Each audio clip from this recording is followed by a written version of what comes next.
حي على الفلاح.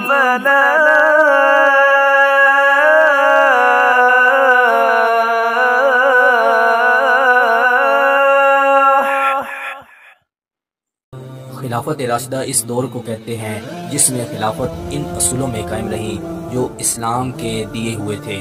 خلافت راشدہ رسول اللہ صلی اللہ علیہ وسلم کے وصال کے بعد 30 سال تک قائم رہی۔ 2 سال سیدنا ابو بکر صدیق رضی اللہ تعالی عنہ، 10 سال سیدنا عمر فاروق رضی اللہ تعالی عنہ، 12 سال سیدنا عثمان غنی رضی اللہ تعالی عنہ، 6 سال سیدنا علی رضی اللہ تعالی عنہ اور ان کے بیٹے سیدنا حسن رضی اللہ تعالی عنہ۔ رسول اللہ صلی اللہ علیہ وسلم کے وصال کے بعد سقیفہ بنی سعدہ ایک مقام ہے جہاں انصار جمع ہو گئے اور خلافت کے بارے میں گفتگو شروع ہو گئی۔ لوگ مشورہ کرنے لگے۔ حضرت سعد بن عبادہ رضی اللہ تعالی عنہ کا باقاعدہ نام بھی دیا گیا۔ کسی نے آ کر وہ باتیں سن لی اور اس نے فوراً سیدنا عمر فاروق رضی اللہ تعالی عنہ کو بتائیں۔ اب سیدنا عمر فاروق رضی اللہ تعالی عنہ نے سیدنا ابو بکر صدیق رضی اللہ تعالی عنہ کو بتایا۔ پھر سیدنا عمر فاروق رضی اللہ تعالی عنہ، سیدنا ابو بکر صدیق رضی اللہ تعالی عنہ اور سیدنا ابو عبیدہ بن جراح رضی اللہ تعالی عنہ فوراً گئے۔ انصار والے یہ کہہ رہے تھے کہ ہم تعداد میں زیادہ ہیں، لہٰذا جانشینی کا حق تو صرف ہمارا ہے، جو اسلام کو لیڈ کرے۔ پھر سیدنا ابو بکر صدیق رضی اللہ تعالی عنہ نے ایک تقریر کی۔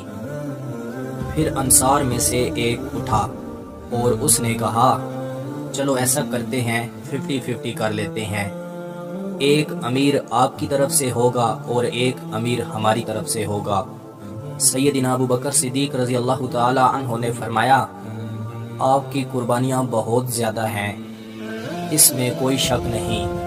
پھر انصار کے حق میں حدیثیں بیان کی، لیکن یہ معاملہ سعادت کا ہے، قیادت کا معاملہ ہے، اور حضور صلی اللہ علیہ وسلم بول چکے ہیں کہ امام قریش میں سے ہوگا اور قریش اس بات کے لیے کبھی تیار نہیں ہوں گے۔ انصار میں سے ایک اٹھا اور اس نے کہا ہماری قربانیاں پھر کس کے لیے تھیں؟ اللہ کے لیے تھیں یا سعادت کے لیے تھیں؟ اگر اللہ کے لیے تھیں تو اللہ اجر دے گا، اور اب جو قریش میں معاملہ ہے ہم اس سے ایگری کرتے ہیں۔ پھر سیدنا ابو بکر صدیق رضی اللہ تعالی عنہ نے سیدنا عمر فاروق اور سیدنا ابو عبیدہ بن جراح رضی اللہ تعالی عنہ کا ہاتھ پکڑا اور کہا ان میں سے کسی کو بھی منتخب کر لو، کس کے ہاتھ پر بیعت ہوگی یہ مسئلہ نہیں ہے، قریش میں سے ہو یہ مسئلہ ہے۔ سیدنا عمر فاروق ڈر گئے اور کہنے لگے سیدنا ابو بکر صدیق رضی اللہ تعالی عنہ کے ہوتے ہوئے میں یہ منصب کیسے اختیار کر لوں؟ لہٰذا سیدنا عمر فاروق نے سیدنا ابو بکر صدیق رضی اللہ تعالی عنہ کے ہاتھ پر فوراً بیعت کر لی۔ پھر سارے لوگ بیعت کرنے لگے، صرف سیدنا سعد بن عبادہ نے بیعت نہیں کی۔ پھر اگلے روز مجمع مسجد نبوی میں سجایا گیا۔ پھر سیدنا عمر فاروق نے ایک تقریر کی جس میں سیدنا ابو بکر صدیق رضی اللہ تعالی عنہ کے فضائل بیان کیے، اور اس کے بعد سیدنا ابو بکر صدیق کو بلایا کہ آئیے ممبر پر، اور سیدنا ابو بکر صدیق نے ایک جامع تقریر کی۔ پھر انہوں نے ایک چھوٹا سا خطبہ دیا جو بہت ہی پیارا خطبہ تھا۔ اس کے بعد لوگوں کو دعوت دی اور سارے لوگوں نے بیعت کر لی۔ سیدنا علی بن ابی طالب رضی اللہ تعالی عنہ اس مجمع میں نہیں تھے اور انہوں نے 6 ماہ تک بیعت نہیں کی اور پہلے خلیفہ راشد کا انتخاب ہو گیا۔ سیدنا ابو بکر صدیق ایسا نہیں کہ ایسے ہی خلیفہ بن گئے، بلکہ 100% اس کے حقدار بھی تھے۔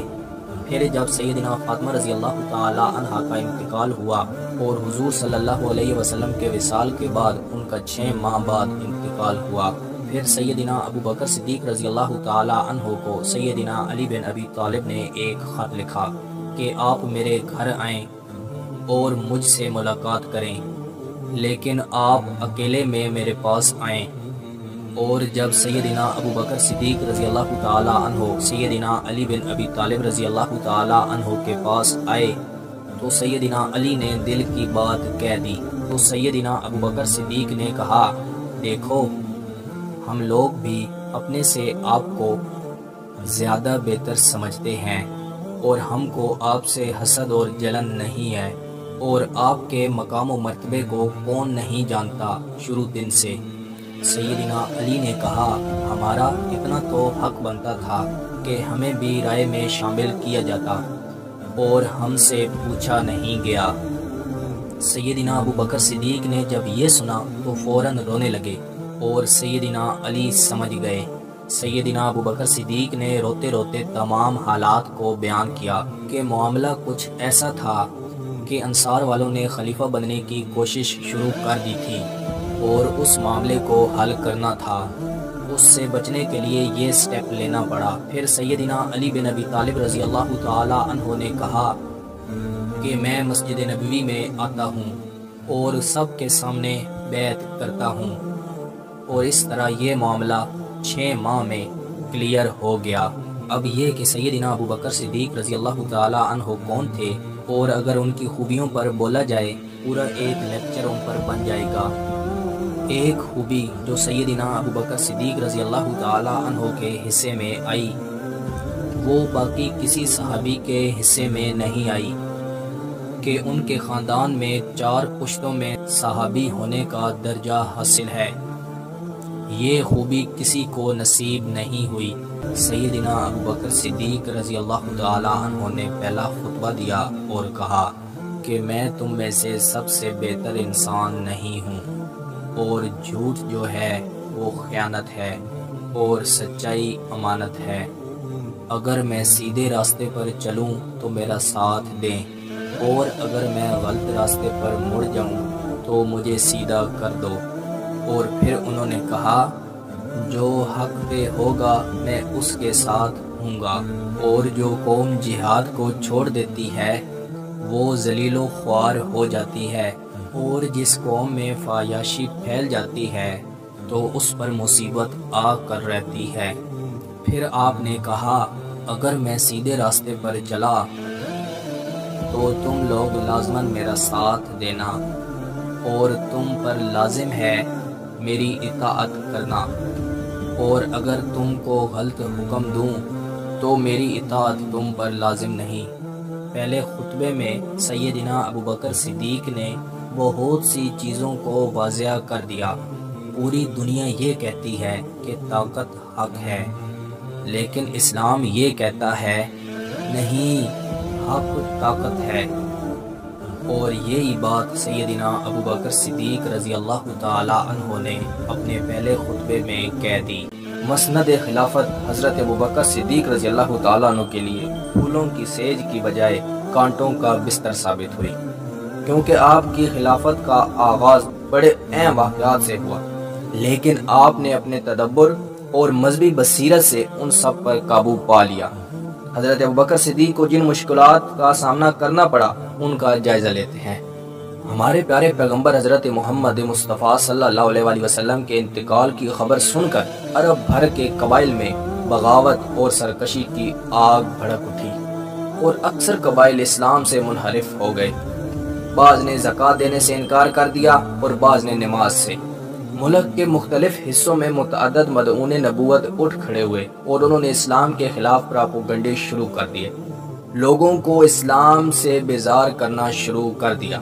موتا کی مہم درپیش تھی، جس کو نبی علیہ الصلوۃ والسلام نے اپنی زندگی کے آخری ایام میں رومیوں سے حضرت زید بن حارثہ کے خون کے انتقام لینے کے لیے ان کے لڑکے اسامہ بن زید کی ماتحتی میں شام بھیجنے کے لیے حکم دیا۔ اب یہ مہم روانہ نہ ہوئی تھی کہ نبی علیہ الصلوۃ والسلام کا انتقال ہو گیا۔ حضرت ابوبکر صدیق رضی اللہ تعالیٰ عنہ کے لیے یہ بہت آزمائش کا وقت تھا۔ یہ ایسی مشکلات تھیں کہ خلیفہ رسول کے لیے صرف ایک اقدامات سے اسلام کا شہرازہ بکھر سکتا تھا، مگر ابوبکر صدیق رضی اللہ تعالیٰ عنہ نے تدبر حکمت کا مظاہرہ کر کے ملت اسلامیہ کو تباہی سے بچا لیا۔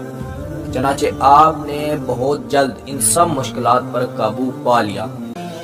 ہمارے پیارے پیغمبر حضرت محمد صلی اللہ علیہ وسلم نے اپنے وصال سے چند روز قبل جنگ موتا کے شہیدوں کا انتقام لینے کے لیے ایک لشکر کی تیاری کا حکم دیا تھا، اور حضرت زید بن حارثہ کے نوجوان بیٹے حضرت اسامہ کو اس کا سپہ سالار مقرر کر دیا۔ ان کی عمر صرف 17 برس تھی۔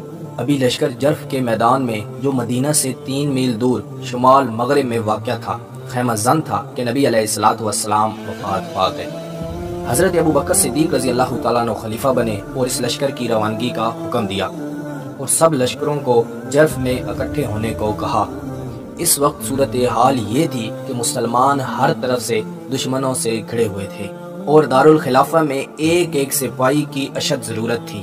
اس وجہ سے حضرت ابو بکر صدیق کو صحابہ نے مشورہ دیا کہ یہ مہم فی الحال ملتوی کر دیں، لیکن قربان جائیں حضرت ابو بکر صدیق کی استقامت پر۔ انہوں نے کیا خوب کہا، انہوں نے فرمایا، ابو قحافہ کے بیٹے کو یہ مجال نہیں کہ وہ اس لشکر کو روک سکے جس کا آقا نبی علیہ السلام نے روانگی کا حکم دے چکا ہو۔ مدینہ رہے یا مٹ جائے، خلافت رہے یا ختم ہو جائے، رسول خدا کا حکم ہر حالت میں پورا ہو کر رہے گا۔ اگر مجھے یقین ہو جائے کہ اس فوج کی روانگی کے بعد جنگل کے بھیڑیے آئیں اور مدینہ کی عورتوں اور بچوں کو اٹھا کر لے جائیں، تب بھی میں اس لشکر کو روانہ کرنے سے باز نہیں آؤں گا۔ امیر لشکر حضرت اسامہ نے حضرت عمر رضی اللہ تعالیٰ عنہ کو یہ پیغام دے کر حضرت ابو بکر صدیق رضی اللہ تعالیٰ عنہ کے پاس بھیجا کہ مجھے واپسی کی اجازت دی جائے، کیونکہ سب صحابہ کرام میرے ساتھ آ گئے ہیں۔ ایسی صورت میں اندیشہ ہے کہ اہل شرک دارالخلافہ مدینہ پر دھاوا بول دیں۔ اور بہت سے صحابہ نے حضرت عمر رضی اللہ تعالیٰ عنہ کے ذریعے یہ کہلوا کر بھیجا کہ حضرت ابوبکر صدیق کو اس لشکر کو روانہ کرنا ہی ہے تو اس کا سپہ سالار کسی عمر رسیدہ اور تجربہ کار شخص کو مقرر فرما دیں، کیونکہ اسامہ رضی اللہ تعالیٰ عنہ ان کی نظر میں نہ تجربہ کار تھے۔ حضرت ابوبکر صدیق رضی اللہ تعالیٰ عنہ نے جواب دیا، قسم ہے اس ذات کی جس کے ہاتھ میں میری جان ہے، اگر مدینے میں اتنا سناٹا ہو جائے، درندے آ کر میری ٹانگیں نوچیں، تب بھی میں اس مہم کو جس کی روانگی کا حکم رسول اللہ صلی اللہ علیہ وسلم نے دیا نہیں روک سکتا۔ جب پھر امیر لشکر کی تبدیلی کے بارے میں پیغام سنا تو فرمایا، اے ابن خطاب، تم مجھے ایک ایسے شخص کو بدل دینے کے بارے میں کہتے ہو جسے خود نبی علیہ السلام نے مقرر فرمایا تھا۔ حضرت عمر یہ جواب سن کر پھر نہیں بولے اور لشکر نے 1 ربیع الاول 11 ہجری کو کوچ کیا۔ حضرت ابوبکر صدیق رضی اللہ تعالیٰ عنہ اس دن خود جرف پہنچے اور کچھ دور تک لشکر کے ساتھ گئے۔ آپ پیدل تھے اور حضرت اسامہ سوار تھے۔ حضرت اسامہ نے عرض کیا، آپ سوار ہو جائیں ورنہ میں اتر جاؤں گا۔ اس پر جناب ابوبکر صدیق نے فرمایا، اللہ کی قسم، نہ تم اترو گے اور نہ میں سوار ہوں گا۔ اگر میں اپنے پاؤں اللہ کی راہ میں ایک گھڑی غبار آلود کر لوں تو میرا کیا نقصان ہوگا؟ غازی کے ہر قدم کے عوض 700 نیکیاں لکھی جاتی ہیں، اس کی 700 خطائیں معاف ہو جاتی ہیں اور اس کو 700 درجات حاصل ہوتے ہیں۔ واپس ہونے لگے تو حضرت اسامہ سے فرمایا، اگر مناسب سمجھو تو عمر کو میری مدد کے لیے چھوڑ جاؤ۔ جناب اسامہ رضی اللہ تعالیٰ عنہ نے اجازت دے دی۔ اس کے بعد لشکر کو مخاطب کر کے فرمایا کہ تم کو 10 باتوں کی نصیحت کرتا ہوں، خیانت نہ کرنا، فریب نہ دینا، عہد شکنی نہ کرنا، بزدلی نہ دکھانا، کسی کی لاش کو نہ بگاڑنا، بچوں، بوڑھوں اور عورتوں کو قتل نہ کرنا، کھجوروں اور پھل لانے والے درختوں کو نہ کاٹنا، آبادیوں کو نہ اجاڑنا، بھیڑ، بکری، گائے یا اونٹ کو کھانے کی غرض کے سوا ذبح نہ کرنا۔ تم کو ایسے لوگ بھی ملیں گے جو دنیا چھوڑ کر خالصتاً عبادت کے لیے بیٹھے ملیں گے، ان کو ان کے حال پر چھوڑ دینا۔ تم ایسے لوگوں سے بھی ملو گے جو تمہارے پاس طرح طرح کے کھانے لے کر آئیں گے، جب تم اس میں سے کھاؤ تو اللہ کا نام لے کر کھانا۔ تم کو ایک جماعت ایسی بھی ملے گی جن کے سروں پر شیطان نے گھونسلہ بنا رکھا ہے، ان کو تلواروں سے کاٹ دینا۔ اب خدا کا نام لے کے روانہ ہو جاؤ، وہ تمہیں دشمنوں کے نیزوں اور طاعون سے بچائے۔ جب حضرت اسامہ رضی اللہ تعالیٰ عنہ روانہ ہونے لگے تو آپ نے انہیں ہدایت فرمائی کہ جو رسول اللہ صلی اللہ علیہ وسلم نے حکم دیا تھا ان کے خلاف ورزی نہ ہونے پائے۔ 40 روز بعد یہ کامیاب لشکر واپس مدینہ پہنچا۔ اس کے نتائج بہت پازیٹیو سامنے آئے اور باغیوں کے دلوں میں یہ بات بیٹھ گئی کہ اگر مسلمانوں میں قوت کا فقدان ہوتا تو وہ یہ مہم کیوں بھیجتے۔ اس لشکر کی کامیابی نے یہ ثابت کر دیا تھا کہ رسول اللہ صلی اللہ علیہ وسلم کا انتخاب کتنا درست تھا۔ لشکر کشی کا ایک فائدہ یہ ہوا کہ شمال کی طرف سے خطرہ ختم ہو گیا اور شام والوں نے جان لیا کہ اہل اسلام اب بھی پاور میں ہیں۔ نبی علیہ السلام کی وفات کے بعد بھی مسلمانوں کی قوت و تنظیم میں بال برابر بھی فرق نہیں آیا۔ تمام عرب خلیفہ اسلام کی شجاعت اور مسلمانوں کی بہادری سے اندر ہی اندر دب گئے۔ ہمارے پیارے پیغمبر محسن انسانیت حضرت محمد صلی اللہ علیہ وسلم کے وصال کے بعد چھوٹے چھوٹے قبائل بنو اسد، بنو زبیان، بنو غطفان، ابس قبیلے کے لوگ جو بدو تھے مرتد ہونے لگے۔ وہ کہنے لگے اسلام ہمیں پسند نہیں ہے، یہ بہت سخت ہے، بالکل ڈسپلن والی لائف ہے۔ کچھ لوگ ایسے بھی تھے جو کہنے لگے کہ دیکھو محمد صلی اللہ علیہ وسلم نے نبوت کا دعویٰ کیا تو ہر آدمی ان کی رسپیکٹ کرتا تھا، اور انہوں نے جھوٹے نبوت کے دعوے شروع کر دیے۔ یہ زیادہ تر سردار تھے، مسلمہ کذاب، اسود انسی، سجا بنت حارث ایک عورت تھی جس نے نبوت کا دعویٰ کیا تھا۔ ان میں سے اکثر تو رسول اللہ صلی اللہ علیہ وسلم کی زندگی میں ہی نبوت کا دعویٰ شروع کر دیا تھا، اور بعض ایسے بھی تھے جنہوں نے زکوٰۃ دینے سے صاف صاف انکار کر دیا تھا۔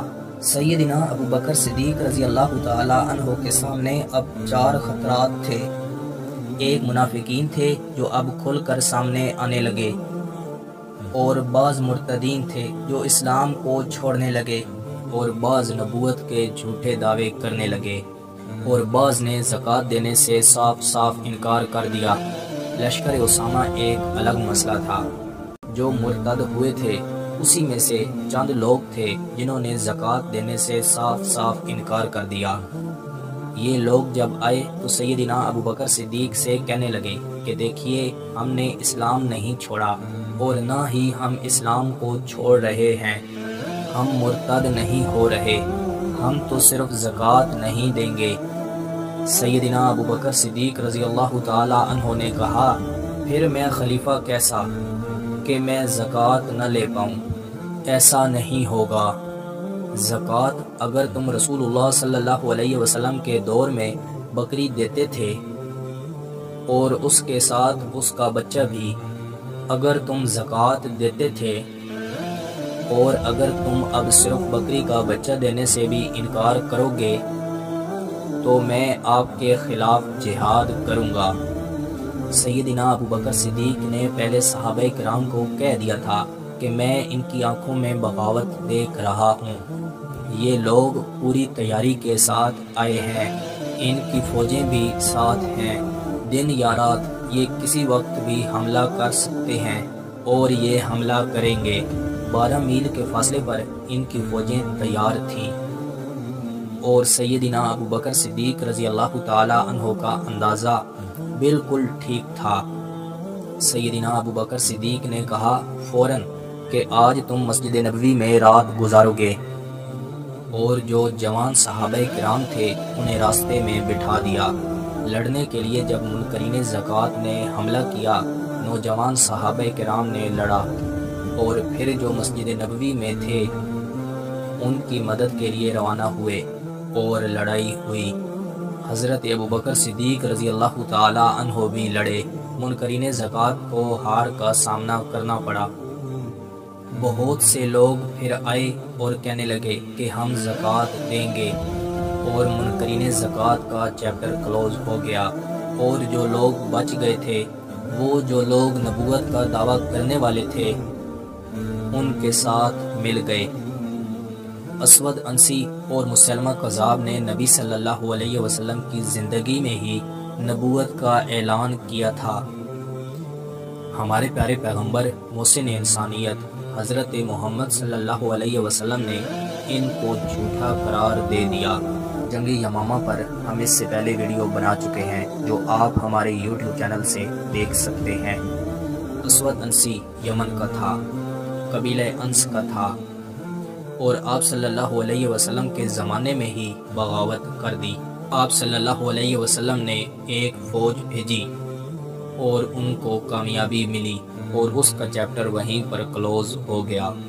یہ آپ صلی اللہ علیہ وسلم کی زندگی کا آخری حصہ تھا۔ سیدنا ابو بکر صدیق رضی اللہ تعالی عنہ کو پہلی خوشخبری جو آئی وہ یہی تھی کہ اس کو قتل کر دیا گیا ہے۔ اب چند لوگ وہ تھے جو دین سے پھرنے لگے۔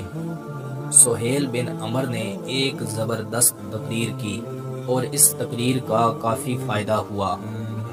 بنو تمیم کے لوگوں میں جھگڑا ہوا اور بالآخر صلح ہو گئی، اور یہاں سے جو بچ گئے وہ جنگ یمامہ میں شریک ہوئے، اور سیدنا ابو بکر صدیق رضی اللہ تعالی عنہ کے دور میں ہی عرب سے اسلام باہر عراق اور روم کی طرف نکلا۔ میں امید کرتا ہوں کہ آپ کو یہ ویڈیو پسند آئی ہوگی۔ مزید ایسی ویڈیو دیکھنے کے لیے ہماری یوٹیوب چینل کا وزٹ کریں، دوستوں کے ساتھ شیئر کریں، کومنٹس میں اپنی رائے کا اظہار ضرور دیں۔ ملتے ہیں انشاءاللہ اگلی ویڈیو میں۔ اللہ حافظ۔